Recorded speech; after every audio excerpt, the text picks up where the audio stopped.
Wonderful. Okay, well, we have hit 1 o'clock. So welcome everybody to our digital equity webinar series. Today, we're going to be talking about accessibility for the low vision and blind community.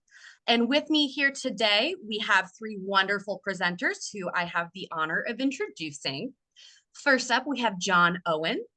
John has been the director at the Maryland State Library for the blind and print disabled since 2019. He's been on the staff at LBPD since 2016, though. In this capacity, he oversees a staff providing access to audiobooks, braille books, reference and information services, programming, assistive technology training, and textbook conversion for the blind, low vision, and print disabled citizens in every county of Maryland. LBPD was named the National Library Service Regional Library of the Year in 2024. He previously held positions for 14 years in Baltimore County Public Library in several branches across the county, both in buildings and in bookmobiles. John earned a BA in music from Furman University and an MLS. I can put my AirPods in so it won't bother you. And an MLS from University of Maryland College Park. So welcome, John. Next up, we have Ashley M. Biggs. Ashley is a dedicated marketing and outreach librarian for the State Library of the Blind and Print Disabled, where she champions inclusive access to information. With a master's degree in library science and extensive experience in marketing and communications, Ashley excels in building community engagement and strategic campaigns. She is passionate about mental health advocacy and supporting dyslexia education. Ashley is a natural storyteller and a creative professional committed to fostering connections, driving innovation, and making a positive impact through her diverse skills and expertise. And finally, we have Chris Nusbaum. Chris, did I say that right? Sorry, I should have asked. You did. I'm pleasantly surprised. Wonderful. Look at me. Okay, so Chris is a lifelong Marylander who describes his approach to the field of blindness and low vision as that of a blind person first and a professional second. He has served as the Bridges Project Coordinator since May 2023, where he participates in the creation of its weekly transition tips, the development of its resource library, and the lending of firsthand experience and expert support to stakeholders who contact its help desk. Additionally, Chris works as an assistive technology trainer for blind students, both in his own company, Can Access Solutions, LLC, and as an independent contractor with Allied Instructional Services. He knows firsthand the value of services Bridge provides because he was a frequent user of Bridges as a student. So in this position, he sees it as an opportunity to return what was given to him. And finally, we also have Tina and Sherly, who are here and spotlighted today, and they will be serving as our ASL interpreters. So without further ado, I will go ahead and pass it over to John. And thank you all so much for being with us today. Good afternoon. This is John Owen. We can go on to the next slide. I'll describe myself. I am a white male in my soon-to-be late 50s. I wear rather thick glasses, though I am by definition sighted, meaning that my vision can be corrected to 20/20. I'll talk about that a little bit more in a minute. I'm wearing my shoulder-length gray hair in a ponytail to keep it out of my face. And as far as clothes, which I am wearing, the most important thing to know is I'm wearing a tie, just because I tend to do that because I represent state government. And it is a Save the Children tie with a little thumbprint fish all over it. So let's delve into our topic today. I'd like to begin by sharing with you the National Library Service's definition of eligibility to help us kind of define the group of people that we're talking about today. I'll actually put the link to the entire verbiage of that in the chat.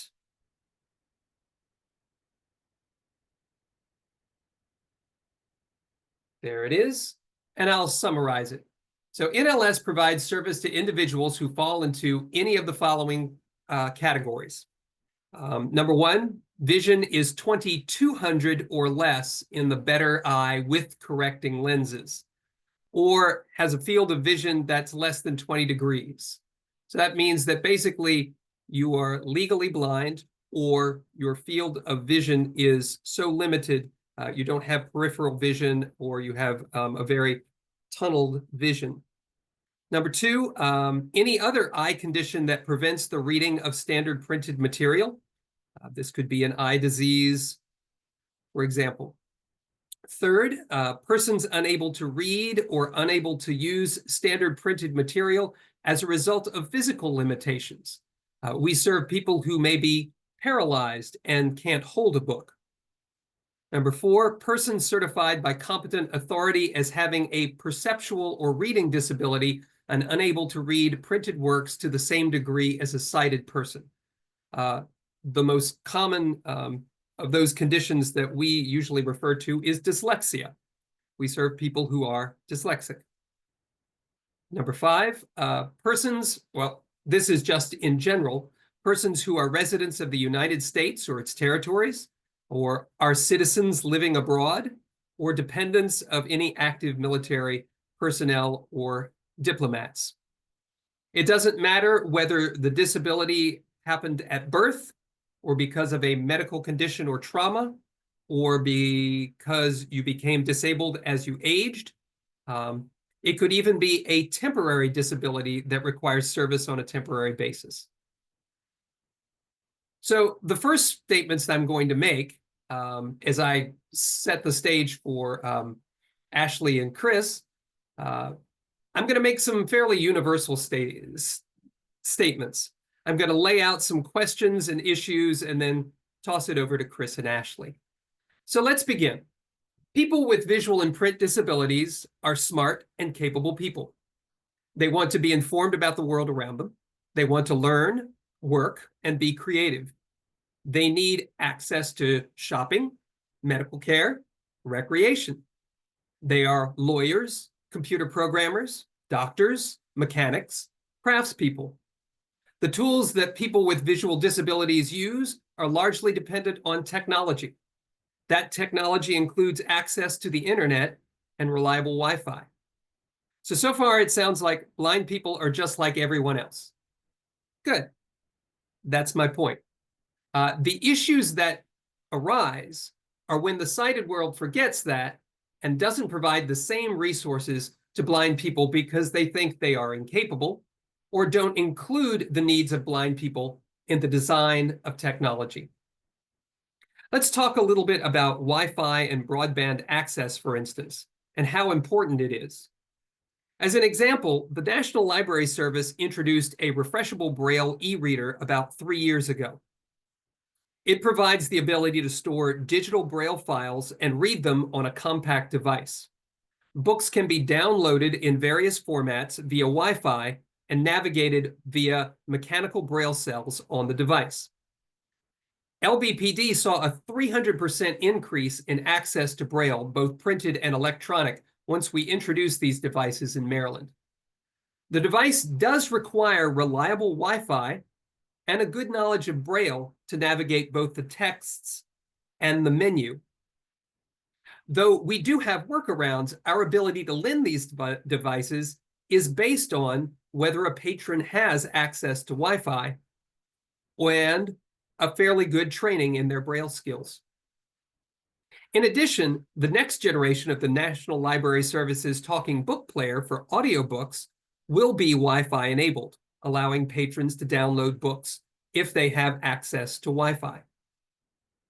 From another angle, the Maryland LBPD has contracted with Vispero for a license for JAWS, J-A-W-S, a screen reader, and Zoom Text, a screen magnifier and enhancer that can be shared with public libraries across the state for use on their public computers. Now a blind individual can go to a public library which has reliable internet access, and sit down at any station and get the information they need, or apply for a job they want, or communicate via email or social media, or whatever they need to do. But the underlying theme here is the need for reliable Wi-Fi and reliable internet access. Let's talk about technology itself and that access. There is technology that is specifically for blind people. The Braille e-reader, for instance, or a new multi-line Braille e-reader called the Monarch. There are magnifiers, text-to-speech converters. I'm sure Chris, as he goes through his portion of the presentation, he'll show you around his typical setup and speak more to these. These devices are expensive, and this presents a barrier to access. With commercial technology, there is often accessibility built in. Everything from audio description for movies, to voiceover on Apple devices, to Windows Narrator on the Windows operating system. But many devices have no accessibility features built in, or the features are limited. I'm going to go on to some dangerous ground perhaps now. But let's take the Google Chromebook, for instance. It is an affordable computer that many libraries and schools give to their students. It fulfills a need by giving access to computers to people who would not be able to afford one on their own. But the accessibility features on the Chromebook are not adequate, especially if it tends to be a lower end or dated model. They require a lot of setup to get features working, and they are not one size fits all. Likewise, the interface on a mobile Wi-Fi hotspot is often a touchscreen with no other buttons or switches on the device. So it requires a sighted person to assist with setup. This is not in any way to diminish the good work that libraries and schools are doing around tearing down the digital divide.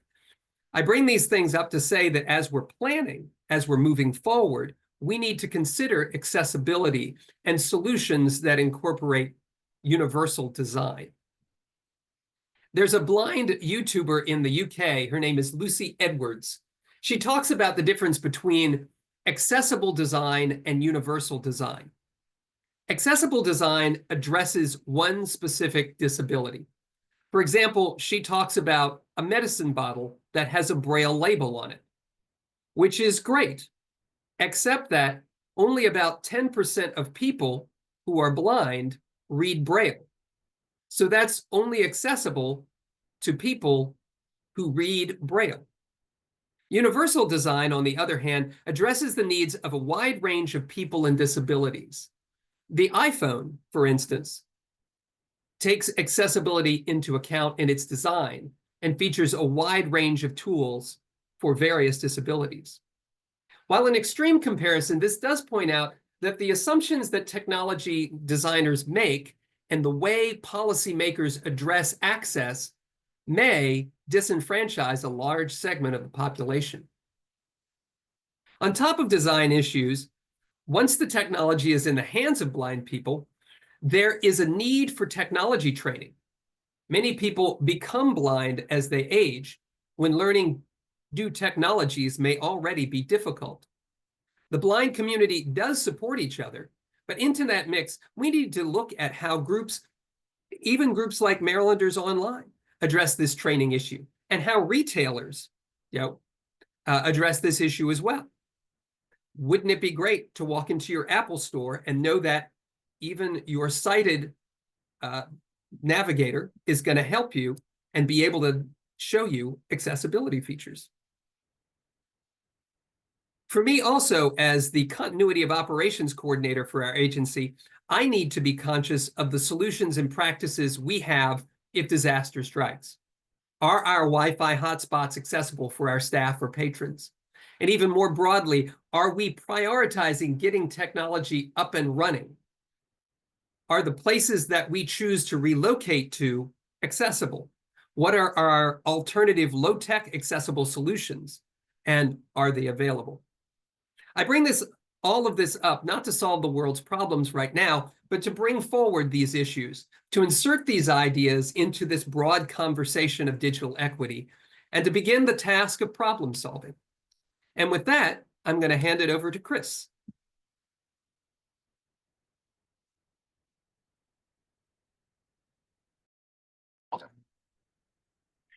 Thank you, John. Well, I think I had actually wanted to hand it over to Ashley, if I might, and then take it over to back to me. I think because you mentioned the library, so if you don't mind, Ashley going next, so I can get set up. Is that okay? Or do you want me to go? I can do either. Works for me if that works for you, Ashley. Works for me. Okay. Okay, go ahead. If we could skip forward to my sections of the slide. Thank you so much. So hi everyone, my name is Ashley. I am the Marketing and Outreach Librarian for the Maryland State Library for the Blind and Print Disabled. And on my screen, I have 4 bullet points and I will be reading them to you. Just a quick note about doing presentations and making them accessible. Some individuals choose to describe themselves, some do not, but it's always best practice to describe what is on the screen. So on the screen right now are 2 individuals who are talking to you. One is an ASL interpreter and the other is me. I am a 40-ish-year-old white female who wears her hair in a ponytail. Mine is much longer than John's, though, just to say. I'm currently wearing a gray shirt that sparkles a little bit as I move because that's my personality. So, the Library for the Blind and Print Disabled provides library services for Maryland residents who are blind, have low vision, have physical or reading disabilities that make it difficult to read standard print. The services that we offer are wide-ranging. We provide accessible materials, including books in Braille, magazines in Braille, large print, and audiobooks, as well as audio magazines.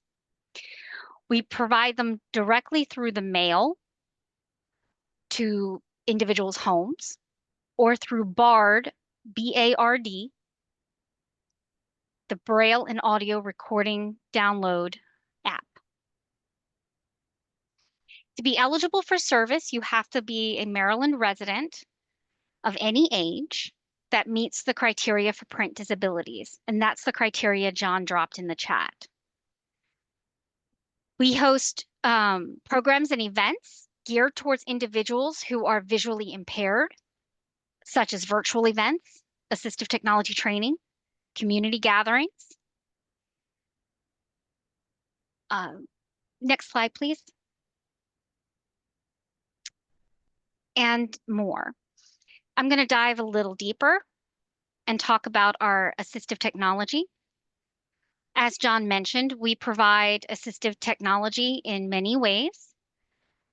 The first, of course, is through our Zoom text licensing, our Zoom text and JAWS licensing for public libraries across the state. At our library, we provide access to various assistive devices and technology training to support reading and information accessibility. We have a lot of partnerships. We collaborate with the National Library Service for the Blind and Print Disabled, as well as local organizations to enhance services and outreach. And I can give you many, for instances, if anybody is interested. We do a lot of outreach. We actively engage with the community to promote awareness of our services and support for individuals with disabilities. We have a robust Facebook, LinkedIn, Instagram showing for patrons to connect, to share updates, and to promote accessibility resources and events. And then finally, and probably the most important, is that we have the staff expertise in providing services, including assistive technology training, college textbooks, library services for the visually impaired, and more. As noted in the beginning, we are the 2024 Regional Library of the Year. And as John likes to say, we are the Library of the Year every year because we really put the community first. And that is LBPD in a nutshell. By the way, on my screen are 5 bullet points, which I have read to you. And the slides are available as a Google Doc for download. They are accessible to screen readers. If you need an accessible copy, though, I'm more than happy to provide that in a PowerPoint version as well. And now I turn it over to Chris. Okay, thank you, Ashley. Thank you, John. If you would go back to my slide, please. My apologies for the confusion. And let me also say that coming from the perspective of a patron, a longtime patron of LBPD, I completely agree with John's assessment. If I were the only judge, you would be the librarian or the Library of the Year every year. And I think that a lot of my fellow patrons would agree with that.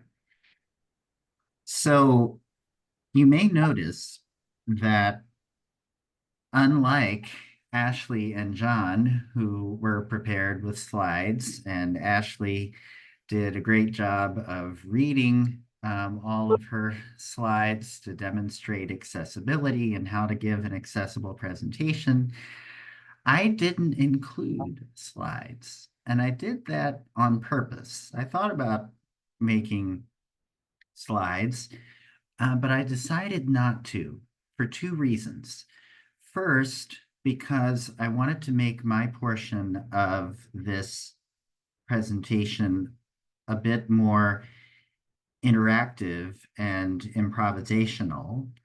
And second, because coming from the perspective of a blind person who has lived experience with accessibility and with this idea of a digital divide, I wanted to give a taste of the experience that I experience, not exactly as a punishment, but as the idea of when I come to a webinar like this, a presentation might be shown, but the only information that I get is the information that's presented orally.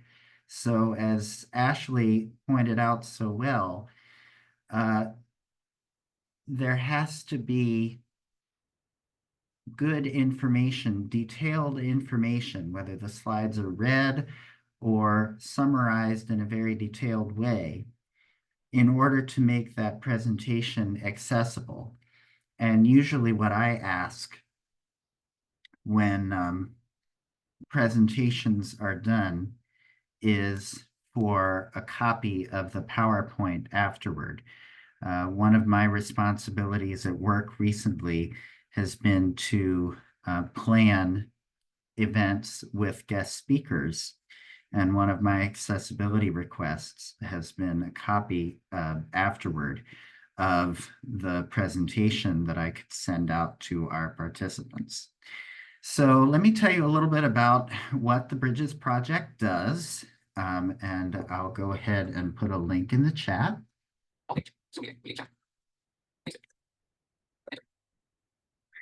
So as you heard there, that was my screen reader. I use JAWS for Windows, which is one of the screen readers that John mentioned in his portion of the presentation. So the link I put in the chat is the link to our main page for the Bridges Technical Assistance Center, We are a project that provides individualized support and resources to blind people. Particularly, we have been focusing on students, their families, their educators, and their community allies. So Julie mentioned the transition tips, so we've been publishing those every week. We also have our resource library, so you can go over to the resource library and you can search topics that you're interested in, such as Braille or travel or certain technology that you might be interested in. And you can find posts, any articles that we have published on that subject. Now, currently, unfortunately, our funding isn't fully what we want it to be.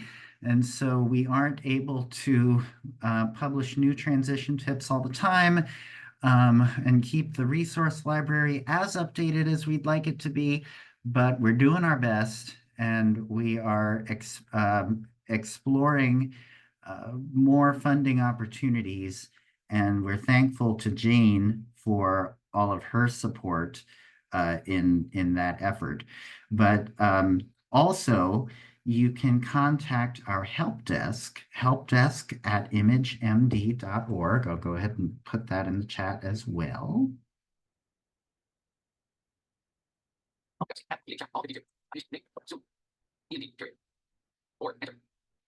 So if you contact the help desk, you can ask any of those blindness related questions. Like, it's a great way to do kind of those, how do I do X questions, right? Whether it's an accessibility related question or an education related question or advocacy, what have you. And we can get resources that we can supply you, or we might do a Zoom call, or we might refer you to another place. So that is available to you as well. If you contact our Bridges Help Desk, either by email or by voicemail, and you can find that on the page linked to in the chat. So that's a rundown of what the Bridges Project does. So the second part of this presentation is I want to just show you what my setup is like. So I work from home most of the time, and I am sitting right now in my home office. So we recently moved, and so my home office also serves as my bedroom, but I'm sitting at my desk, and I'll just describe to you what I have here. So I have my laptop open. I'm looking into the camera, and on one side of me, I have my Braille display, which I'm going to hold up to the camera. Can somebody tell me?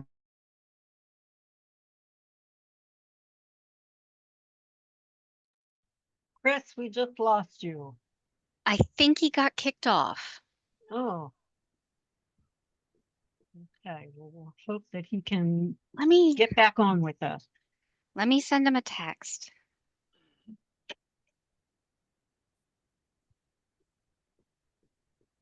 Yep.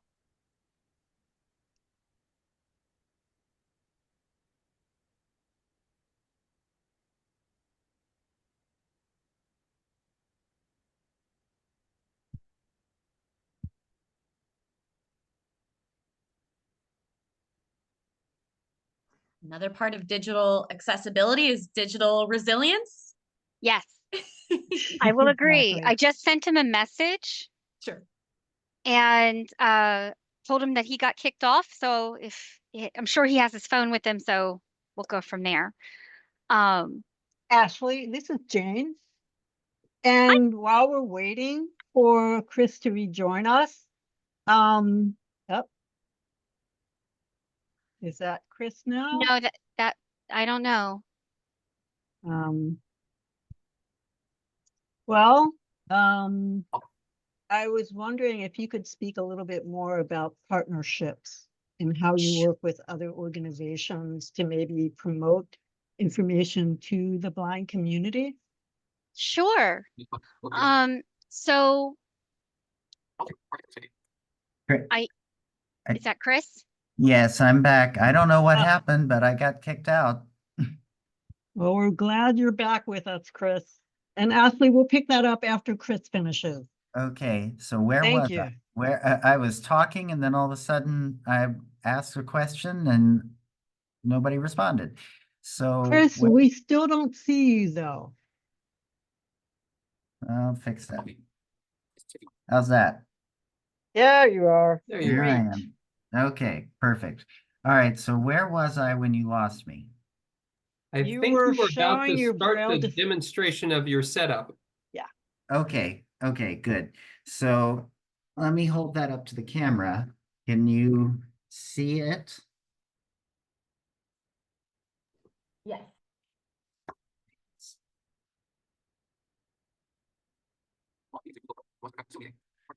Could you see the braille display when I held it up? Yes, we could, Chris. And if you could maybe describe it a little bit more to us, what we could see was sort of like a dark box. Okay, sure. So this device is called a Braille Sense, and you might think of it as kind of like a tablet or an iPad.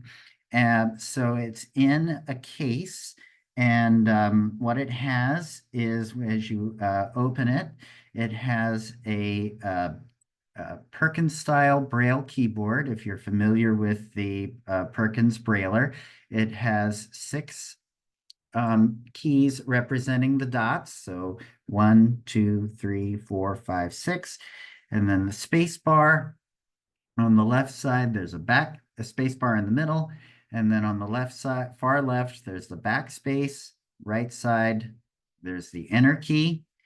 And then across the bottom, there is a panel, what you might call it, um, which has pins inside that pop up to form the braille dots.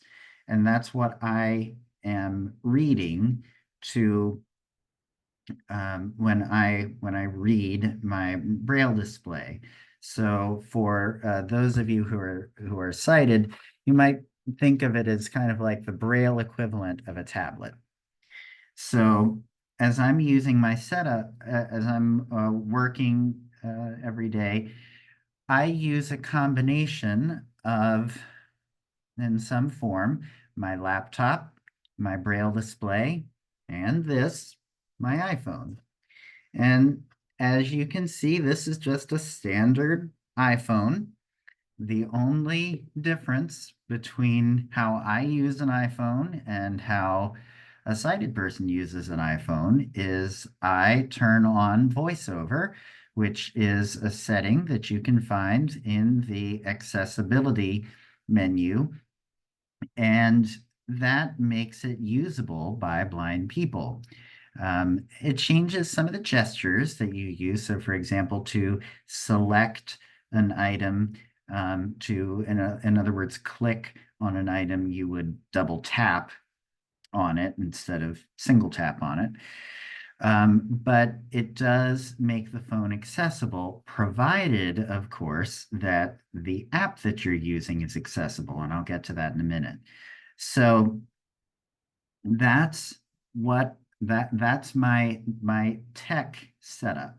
And right now my braille display is connected via Bluetooth to my iPhone. So in other words, what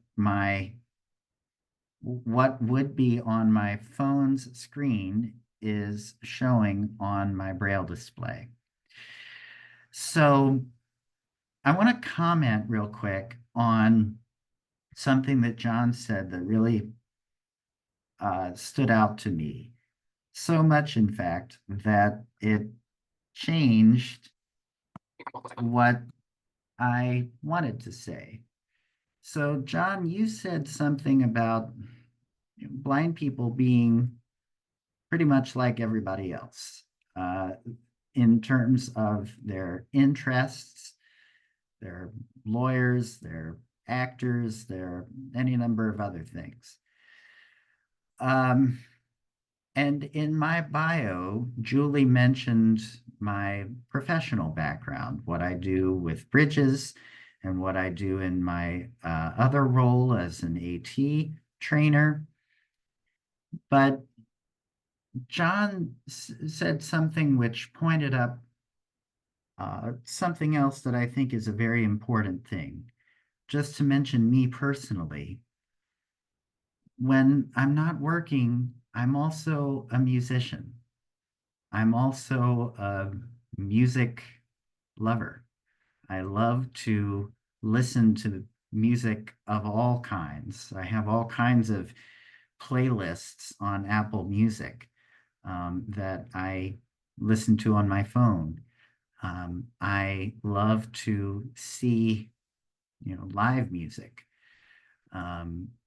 I am a reader. I love books of various kinds, which is why I'm so thankful for Bard and the services that the library and John and Ashley provide. I am active in my church in various ways. And so when I do that, I need to have access to the materials that they provide. The commonality between all of those things is that in order to participate in any of them, it has to be accessible. So when, for example, when I'm in the choir or the band at my church, or if I'm singing in any other thing or playing piano at any other thing, if I need to learn the music, it needs to be in a format that's accessible to me. I'll tell you a quick story. So I was voting on Tuesday. That's a whole other accessibility story. Thankfully, we had the accessible voting machine at my polling place, which by law we're supposed to have. And fortunately, the poll worker who was there knew how to work the accessible voting machine, which isn't always guaranteed, as I found, but this guy did. But outside of the polling place, I ran into the director of the children's choir that I was in when I was little. It was great to see her. I hadn't seen her in years. She mentioned that she was involved in directing a community choir that was doing some performance that she wanted me to be in. I learned that there were only 2 rehearsals before the performance, and for the rest, we were expected to learn the music on our own. I don't know yet whether I'm going to do it, but I instantly questioned whether I would want to do it, or rather whether I would be able to do it. And the only reason is because I don't know if I'd be able to do that, because I don't know if I'd be able to get the music in a way that's accessible to me. And if I can't get the music in a way that's accessible to me, I can't learn it on my own. And if I can't learn it on my own, 2 rehearsals isn't going to be enough. So that is the real life, everyday importance of accessibility and universal design. So I wasn't really familiar until we started putting together this webinar with the term digital equity. But I understand what it means now, because it affects my daily life and the daily lives of so many other people that I know. So I want to close, and I know we have time for questions. We want to save time for questions, but I want to close. Julie, I hope you don't mind me sharing the email that, or a part of the email that I sent you earlier this week. Is that okay? Absolutely. Okay, so I asked Julie to send me some marketing material for this event so that we could share it out to our distribution list for Bridges and for our parent organization, the Image Center for People with Disabilities, which, if you haven't heard of Image, we're a center for independent living that serves people with disabilities through a variety of programs.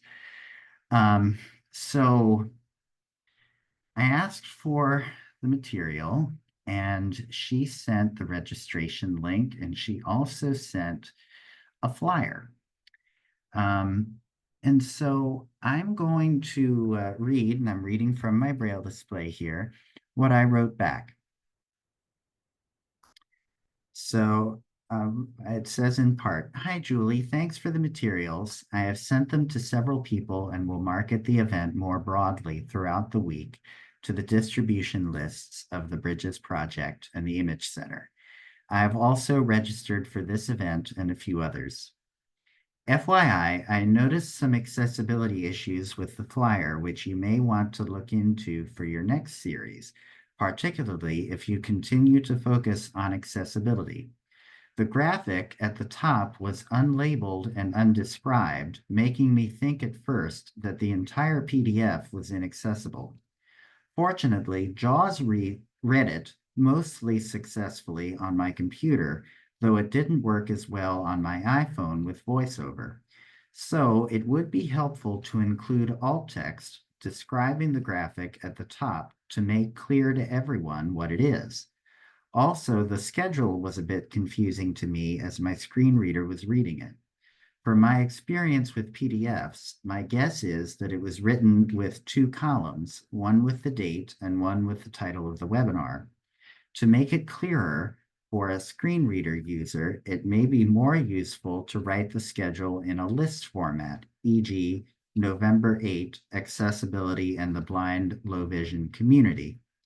As it was, I was unclear as to which webinar was on which date until I went on the registration page, which was more accessible. So little details, but as you can see from the email, it was little details that meant a lot, because it took me a while to figure out what was going on. And then if I was having that problem as a pretty tech savvy person, then I thought, well, okay, well, if I'm having that problem, some of my blind friends who might not have as much experience as I have day in and day out interacting with either inaccessible or semi-accessible documents might have even more trouble with it. So it's those little things that mean a lot.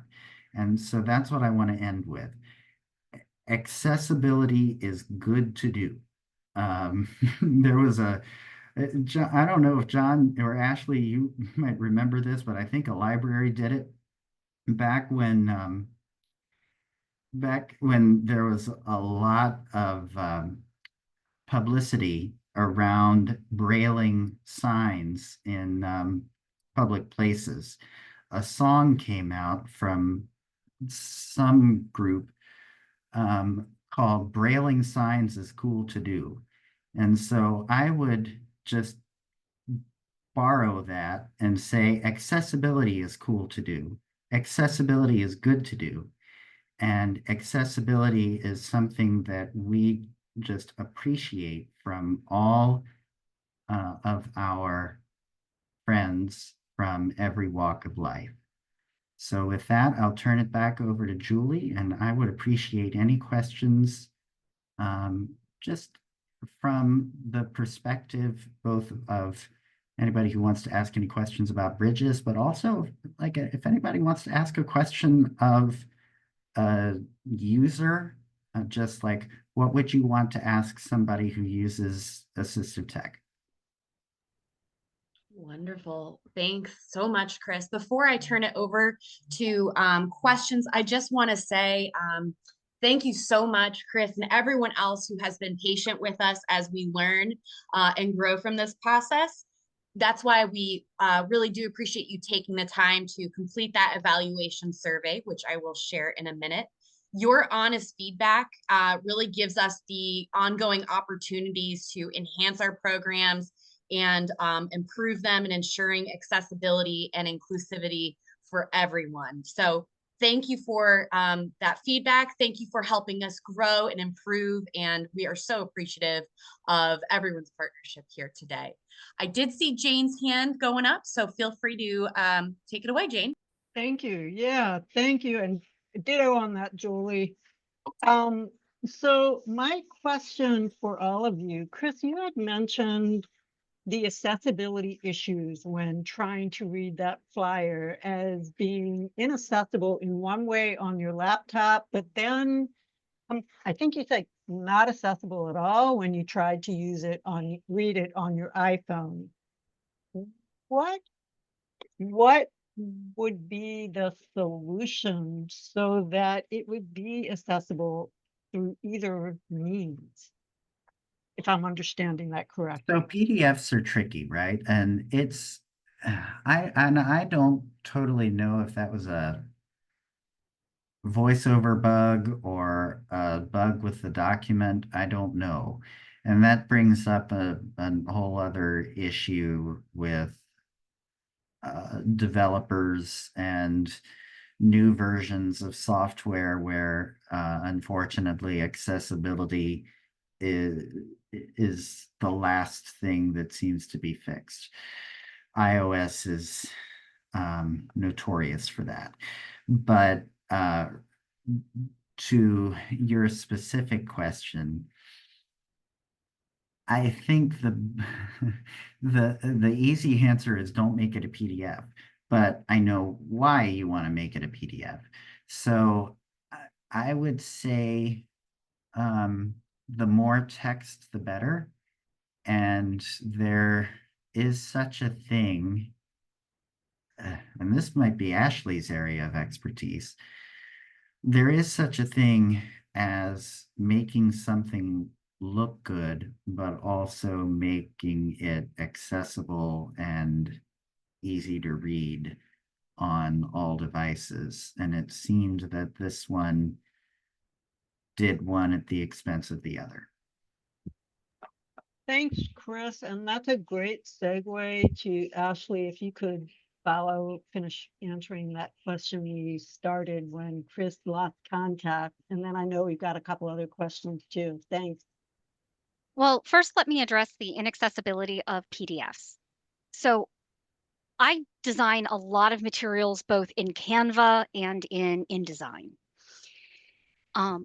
PDFs that are going to go out to our patrons are designed in InDesign so that I can put in the markups so that they read to the screen reader.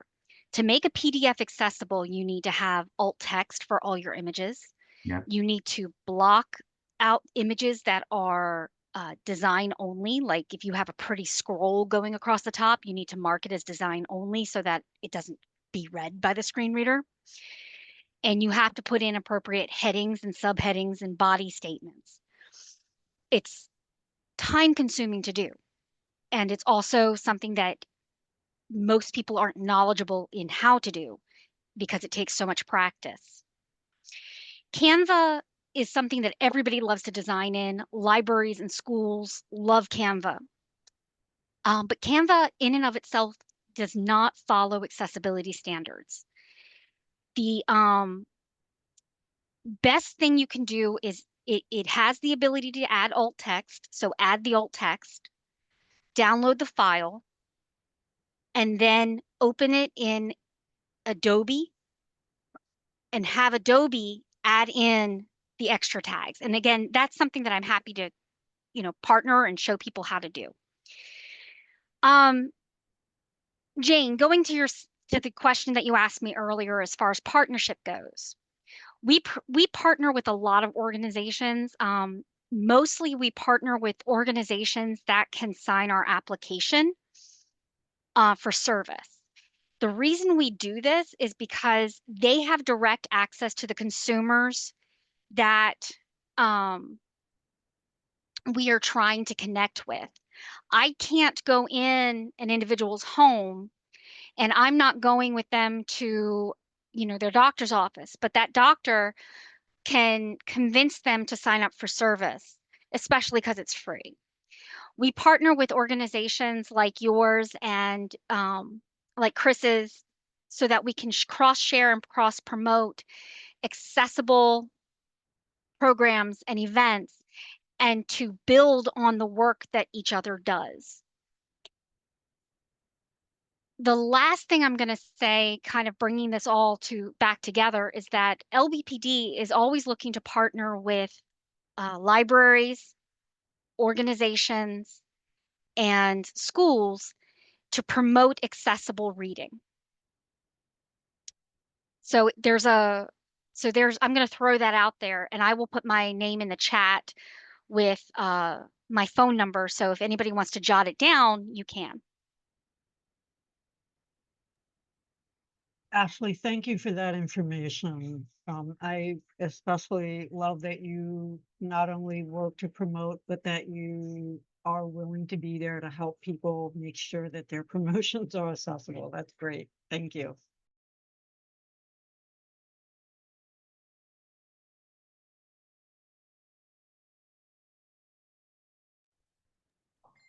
Yes, somebody posted in the chat that Adobe Pro is needed for accessible remediation, and that is correct. You do need to have that.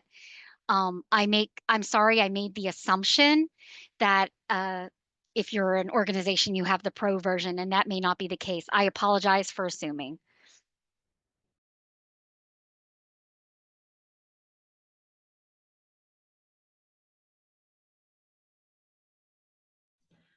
All right, if anyone else has any questions or comments, Ashley, I know I will be reaching out to you on behalf of our marketing team to learn a little bit more and brush up and ensure that moving forward, we are really just making sure everything is accessible and as it should be, and that we are not prioritizing aesthetics over accessibility. So thank you so much. It looks like we've got a question from Camille Gibson in Baltimore County. Camille, Hi, please, yes. go ahead. Hi, good afternoon, everyone. I just saw in the chat that Susan said that she has some experience with PDFs accessibility, and I didn't know if she wanted to share. She said she would chime in. I didn't know if she still wanted to. I would love to hear if she did. Oh, hi. Sorry. I guess I was waiting for someone to unmute me, but I guess I could unmute myself. Hi, I'm Susan Larson, and I work very closely with Chris Nusbaum on some projects, and I've spoken with Ashley as well. I specialize in, I'm a freelancer and a contractor, and I work with disability service organizations, and I specialize in doing accessible first marketing. And in my experience, when it comes to PDFs, my rule of thumb is always if it's a flyer, it's designed really to be printed. It's something that's intended to be printed and passed around physically. If it's something that you're sending electronically, in my personal opinion, because as Ashley said, and I absolutely agree, making PDFs accessible is actually an extremely cumbersome and time-consuming process, even if it's a single page. Depending on the complexity of the design, I've spent hours on like a single PDF making it accessible. Adobe and a lot of the other software that's out there that's used to make those kinds of visual designs really didn't build that software to be accessible first. So my rule of thumb is, rather than making a flyer, because everything from email software to social media to websites, because there's already accessibility built into those platforms, if you're promoting something in any sort of digital format, use the digital format itself to craft your message, rather than creating like a static image or a PDF flyer and then just forwarding that. It's just because the flyer is never going to be as it's going to be difficult and time consuming to make it accessible. And the digital platforms already have accessibility built into them. So when people send me like, for example, when people send me a flyer and say, hey, can you email this out to our audience? I'll just take the information that's in the flyer and take the images that's in the photos that are in the flyer. And I'll just like use, for example, MailChimp or Constant Contact software to just build that message in the software itself. And that's what I send. And that, to me, that's just kind of a better way to keep things accessible and avoid having to use the really, really complicated Adobe Pro tagging piece of it. So that's sort of just my advice. I get flyers all the time still, and you know, I make them accessible.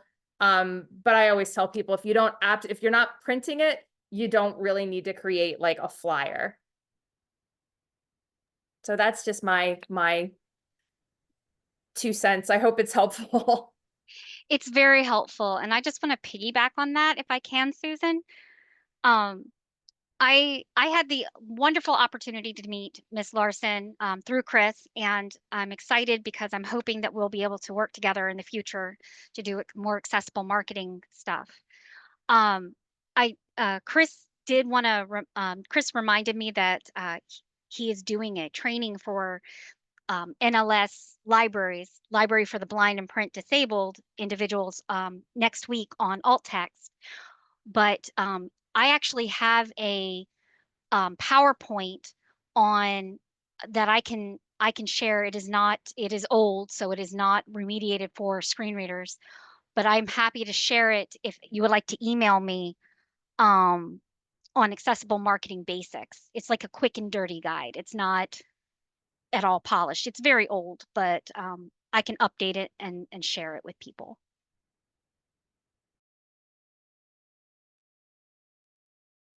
Thank you, Ashley. This is Jane again, and I have another question for all of you.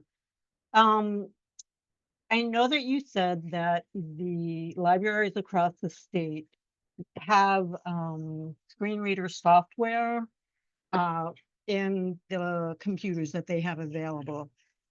But how does a newly blind individual get to learn how to use this software? I feel like, and I don't know, I don't know if there's anybody from library system, how well the blind community is really taking advantage of the computer technology available to them. And if they're not, are there ways that, you know, as a state focused on digital equity, how can we support the learning of this for those people who have not achieved the ability to use this kind of technology yet? So this is John Chris. Owen. I'll jump in to start. Go ahead, John. I know that we have a number. I know that we have a number of Stop. partners that include like Department of Rehabilitation Services, which has basically centers in every county or just about every county. There are also groups like Blind Industries and Services of Maryland that helps with skills training and independent living. I'm sure the Image Center probably can help with that with Chris, but you know, I'm just talking about our specific state partners to help people learn those skills. So I think that starts, yeah, that's where it kind of starts with those partners that can help us. To a small extent, we're a fairly small library ourselves, but we do have Jerry Price and actually about 5 volunteers that help people to learn to navigate their devices and also to learn how to use software for the accessibility software. So you can also come to our library as well to ask about assistance with that. So this is Chris. I agree with John. I would also add, and Jerry, by the way, is a great AT instructor. So I would also add to that that peer support is a really powerful thing for AT training and for so much more. I have found in my personal life and in our professional experience with Bridges too, that we've learned as much, if not more, from the professionals as we learn from the end users, just from exchanging ideas. And so that's where places like, as John mentioned, the Image Center, or organizations like the National Federation of the Blind, the American Council of the Blind, come in, where you can find those resources that are built by and from the blind community. I was actually just looking as Ashley was answering another question for I thought there was an accessible marketing resource from the National Federation of the Blind, and my quick Google search wasn't turning up anything, but they have a lot of other accessibility resources. Anyway, the community is a huge resource for training and for accessibility tips. So that connection is an important thing for all of us.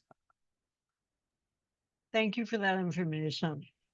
Jane, I dropped in the chat a link to oh, this is Ashley, by the way, a link to South Carolina social media tips that could be helpful to individuals who want to learn more about adding alt text to their social media. Great, thank you. Now it looks like we're at 2:02. This has just been an excellent presentation. Really, thank you all so much for sharing your knowledge.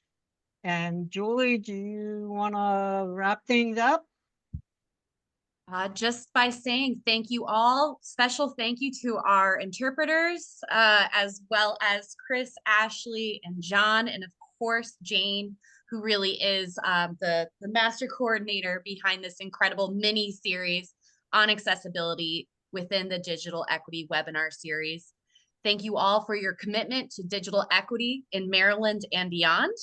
I will be following up once this recording of this session has been added to the YouTube channel of Marylanders Online.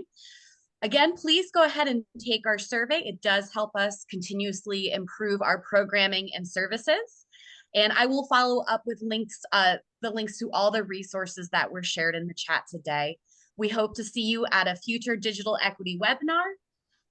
With that, take care. Have a good weekend. Thank you, Thank everybody. Yeah, Thank thank you. you all everybody. so much for everything. Bye-bye. Bye-bye. Bye-bye.